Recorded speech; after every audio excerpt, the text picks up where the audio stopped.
नमस्कार, स्वागत है आप सभी का आपके अपने यूट्यूब चैनल पर। आज हम लोग एक बार फिर से करंट जीके जो पिछले कुछ टाइम के हैं उनको रिवाइज करने वाले हैं। इसमें current schemes, current news, current appointments, awards and जो इम्पोर्टेंट फैक्ट्स हैं उनके बारे में डिस्कस करेंगे। ये सभी के लिए इम्पॉर्टेंट है। करंट जीके से क्वेश्चंस हमेशा बनते हैं, सभी एग्जाम्स में बनते हैं।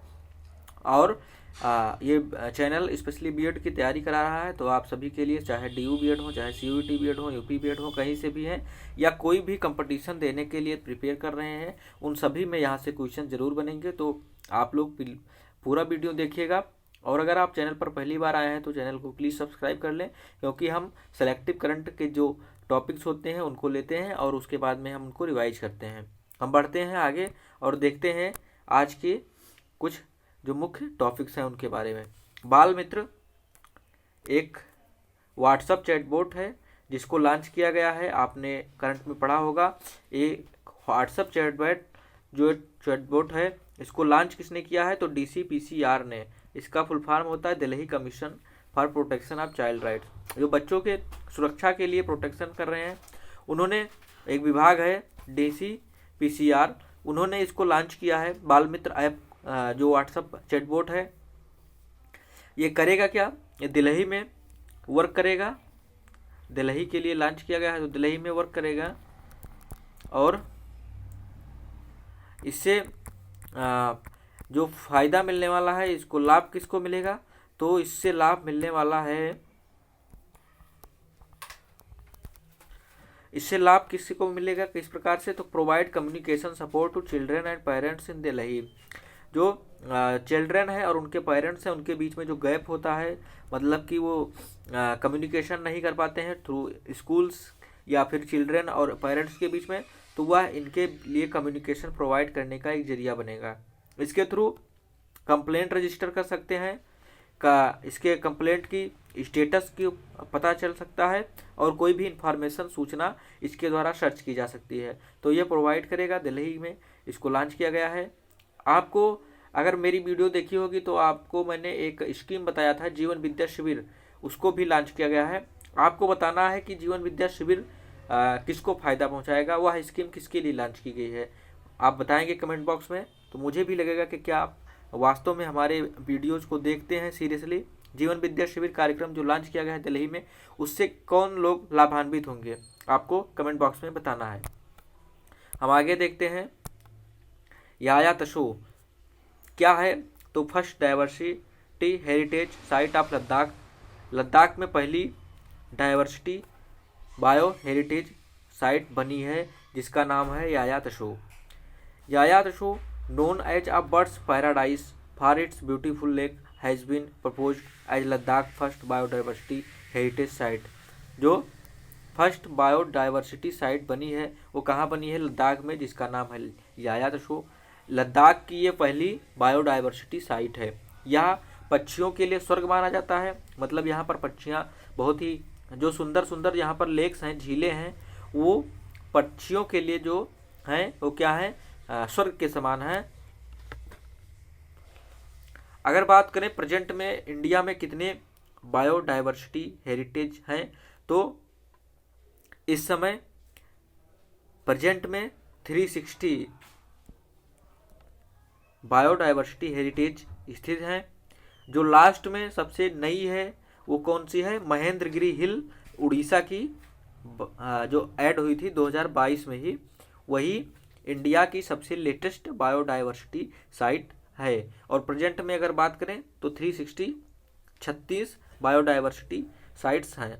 आपको क्वेश्चन है इसके में कि इंडिया का लार्जेस्ट नेशनल पार्क कौन सा है और वह किस राज्य में स्थित है, आपको कमेंट बॉक्स में बताना है। तो आप इसको बताएंगे और इसको याद करेंगे कि first biodiversity heritage site Ladakh में बना है, जो लद्दाख का पहला डाइवर्सिटी साइट है। हम आगे बढ़ें, देखते हैं आगे। लद्दाख की ही एक न्यूज़ है, क्योंकि लद्दाख न्यूज़ में रहता है। तो Ladakh will have India's first dark night sky reserve. India का यहाँ पर, और ये जो हमने पढ़ा ये लद्दाख का है, मतलब कि ये लद्दाख की पहली डाइवर्सिटी साइट है। इंडिया में 360 थी और अब इसको जोड़ लिया जाएगा तो आगे बढ़ जाएगा। इसके पहले महेंद्रगिरी लेटेस्ट थी।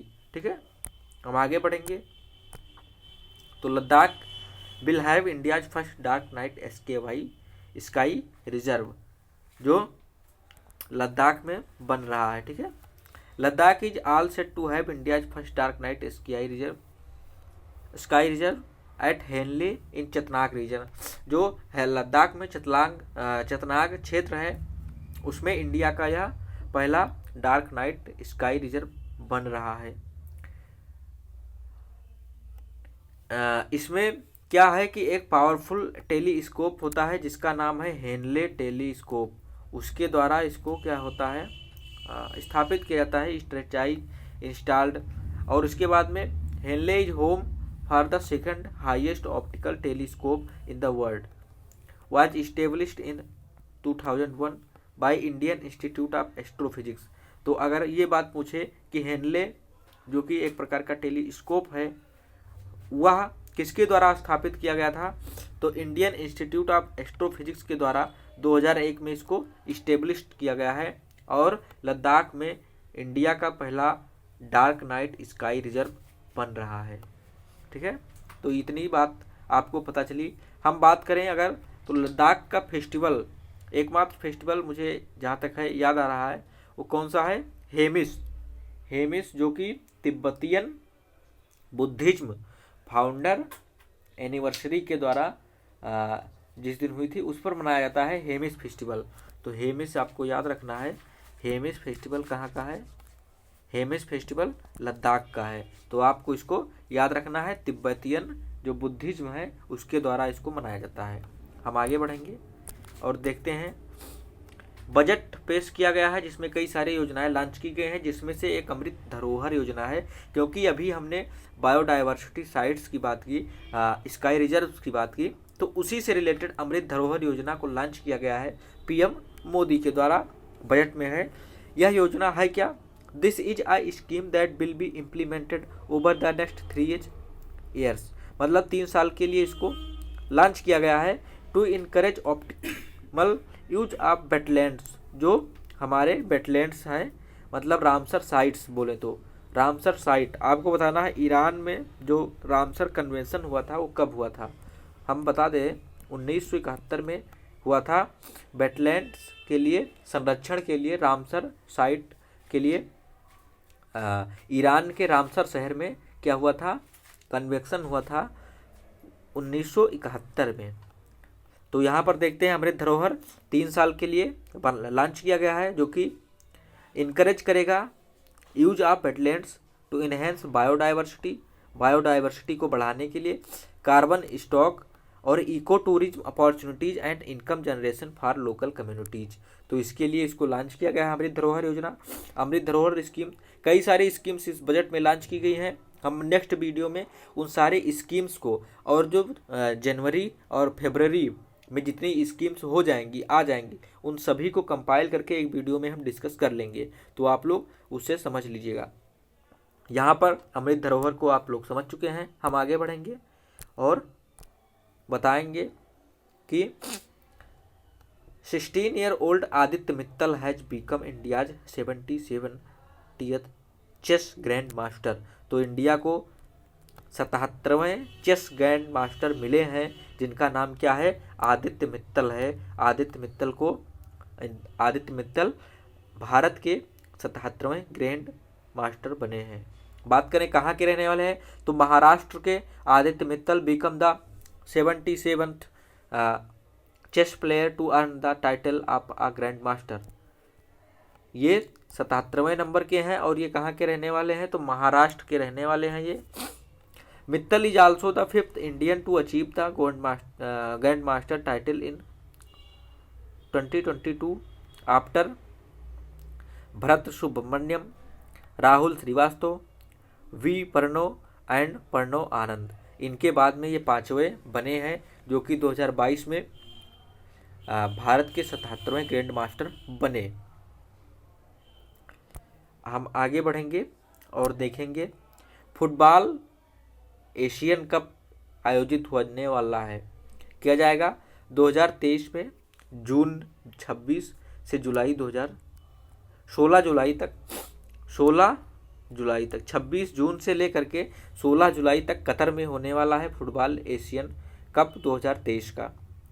बात करें कि होस्ट करने के लिए 2027 में जो होने वाला होगा उसको होस्टिंग कंट्री का राइट मिला है सऊदी अरेबिया को। और ये कहाँ हो रहा है? ये तो कतर में हो रहा है, जो कि 26 जून से और 16 जुलाई तक होगा। ये 2023 का है। और 2027 में जो होस्ट करेंगे वो सऊदी अरेबिया होस्ट करें। The Asian football confederation AFC has announced that the kingdom of Saudi Arabia one the hosting rights of the 2027 Asian Nations cup जो होने वाला होगा 2027 में, उसको होस्ट करने का जो राइट है उसको किसको मिला है? तो सऊदी अरेबिया को मिला है। अगर बात करें एशियन फुटबॉल कॉन्फेडरेशन में कितने मेंबर हैं, तो इसमें 74 मेंबर हैं।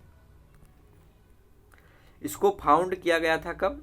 अगर इसकी स्थापना बताएं तो इसकी स्थापना हुई थी 8 मई 1954 में। 8 मई 1954 में इसकी स्थापना होती है। और इसका अगर स्थापना पूछे तो कहाँ हुआ था? तो मनीला फिलीपींस में इसकी स्थापना की गई थी। Manila Philippines. और इसका हेडक्वार्टर कहाँ है? तो कोलालमपुर मलेशिया में इसका हेडक्वार्टर है। इतनी बातें आपको ध्यान में रखनी है। हम आगे बढ़ेंगे और देखेंगे स्वर धरोहर फेस्टिवल 2022 मनाया गया है। तो कहाँ मनाया गया?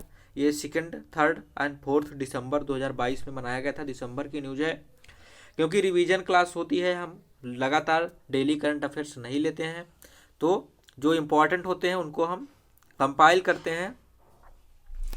The ministry of culture joined the स्वर धरोहर foundation inaugurated a 3 days event of स्वर धरोहर फेस्टिवल। स्वर धरोहर फेस्टिवल को किसने इनागुरेट किया है? मिनिस्ट्री ऑफ कल्चर, जो सांस्कृतिक भारत की संस्कृति मिनिस्ट्री है, उसके द्वारा इसको इनागुरेट किया गया है। अंडर कालांजलि के अंतर्गत। And this festival is celebrated from 3 days 2, 3 and 4 December 2022 at the central, जो इंडिया गेट है नई दिल्ली पे, वहीं पर इसको आयोजित किया जा रहा है। Swar Dharohar festival is a music art and literature festival to showcase the iconic art and culture of India and the rich literary art and heritage of India states। तो यहाँ पर कई सारी कलाओं को दिखाने का मौका मिलता है। स्वर धरोहर फेस्टिवल जो कि कहाँ पर आयोजित किया जा रहा है? इंडिया गेट पर आयोजित किया जा रहा है, नई दिल्ली में। ये कहाँ कब आयोजित किया गया? तो 3 दिवसीय फेस्टिवल था, 2, 3 एंड 4 दिसंबर में। अभी हाल ही में आपको बताना है कि हॉर्नबिल फेस्टिवल कहाँ पर आयोजित किया गया है और किया गया था, और हॉर्नबिल फेस्टिवल्स को कौन सा पद प्राप्त है। मतलब अगर हम बात करें तो हॉर्नबिल फेस्टिवल को फेस्टिवल्स ऑफ फेस्टिवल बताया जाता है। आपको इतना बताना है कमेंट बॉक्स में कि हॉर्नबिल फेस्टिवल कहाँ का फेस्टिवल है, आप कमेंट बॉक्स में बताएंगे। हम आगे बढ़ते हैं और देखते हैं इसी बजट में, जो अभी बजट आया है उसमें गवर्नमेंट स्टैंड पीएम कुसुम स्कीम जो कि 2019 में लॉन्च की गई थी, उसको बढ़ा दिया गया है। कब तक? 2026 मार्च 2026 तक उसकी अवधि को बढ़ा दिया गया है। इसका कारण क्या था बढ़ाने का? जो एम रखा गया था कि 2022 तक हम अचीव कर लेंगे, 2022 तक जो एम अचीव करने का लक्ष्य रखा गया था, वो पेंडेमिक जो आई कोविड की सिचुएशंस के कारण इसको अचीव नहीं किया जा सका, जिसके लिए इसको क्या किया गया है, 2022 तक इसको रखा गया था कि हम इसको अचीव करेंगे, लेकिन ये अचीव नहीं कर पाए। अब क्या किया है कि इसको बढ़ा दिया गया है और इसको 2026 तक के लिए इसकी अवधि को बढ़ाया गया है। पीएम कुसुम का फुल फॉर्म क्या होता है? प्रधानमंत्री किसान ऊर्जा सुरक्षा एवं उत्थान महाअभियान। इसमें जो सौर ऊर्जा होते हैं, सोलर पैनल्स होते हैं, उनको लगाते हैं। एम क्या है? To add a solar capacity of 30,800 megawatt की जो क्षमता सोलर भारत में हो, उसकी कैपेसिटी को विकसित करने के लिए 2022 तक इसको लॉन्च किया गया था। With a total central financial support, पूरी जो केंद्रीय वित्त मतलब कि फाइनेंशियल सपोर्ट था वो कितना था, 34,422 करोड़ रुपए के फाइनेंशियल सपोर्ट के साथ हम क्या करेंगे, 2022 तक 30,800 मेगावाट सोलर कैपेसिटी डेवलप्ड कर ले जाएंगे। बट डेवलप्ड ना हो सका, इस कारण से इसकी अवधि को बढ़ाया गया है 4 सालों के लिए, मतलब कि 2026 मार्च तक के लिए। तो ये बात आपको ध्यान में रखनी है। और प्रधानमंत्री किसान ऊर्जा सुरक्षा एवं उत्थान महाअभियान इसका फुल फॉर्म होता है। हम आगे बढ़ेंगे और देखेंगे Oxford university press OUP publisher of Oxford English dictionary has selected, जो वर्ड होता है ऑक्सफोर्ड यूनिवर्सिटी प्रेस के द्वारा रिलीज किया जाता है, वो 2022 के लिए कौन सा वर्ड था, तो गोबलिन मोड एक वर्ड दिया गया था। यह वर्ड रेफर क्या करता है, इसका मतलब क्या होता है, it refers to a type of behaviour which is unapologetically self indulgent, lazy, slovenly और greedy, typically in a way that reject social norms और एक्सपेक्टेशन। तो इसका मतलब ये होता है, यह एक साइकोलॉजिकली वर्ड्स है जिसके अंदर कई सारे चीज़ें आती हैं जो कि एक टिपिकली वे में सोशल नॉर्म्स, जो सोशल मानक है उनको रिजेक्ट करता है, उनके लिए यूज किया जाता है गोबलिन मोड। तो वह वर्ड 2022 के लिए ऑक्सफोर्ड यूनिवर्सिटी ने रिकमेंड किया था। हम बढ़ेंगे आगे और यही हमारा आज का लास्ट टॉपिक था। हम मिलते हैं अगली वीडियो में। जो बजट्स में स्कीम्स आई हैं उनको डिस्कस करेंगे उसमें, और जो जनवरी फरवरी में जितने दिन हो जाएंगे उसके स्कीम्स अगर आते हैं, कई सारे स्कीम्स आ चुकी हैं, उन सभी को डिस्कस करेंगे। तो मिलते हैं नए वीडियो में, तब तक के लिए नमस्कार। अगर आप चैनल पर पहली बार आए हैं तो चैनल को ज़रूर शेयर करिए और सब्सक्राइब अवश्य करके जाएं। नमस्कार, जय हिंद।